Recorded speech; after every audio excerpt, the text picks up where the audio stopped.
பெரும் மழை கொட்டும்போது பட்டாம்பூச்சிகள் வானத்துடன் மோதுவதில்லை.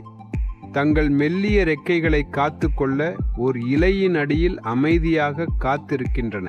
அவற்றின் காத்திருத்தல் ஒரு தற்காப்பு. அந்த ஓய்வெடுத்தல் ஒரு புத்திசாலித்தனம்.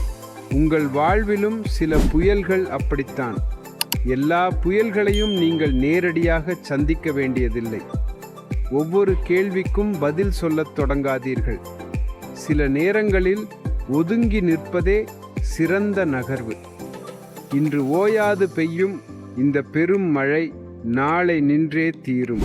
அது இயற்கையின் நியதி. வானம் தெளிவடையும் போது உங்கள் இறகுகள் புதுபலம் பெற்றிருக்கும். அப்போது நீங்கள் முன்பை விட அழகாக வலிமையாக பறப்பீர்கள். ஓய்வெடுப்பதென்பது ஓடி ஒளிவதல்ல, அது மனதை வளமாக்கும் கலை.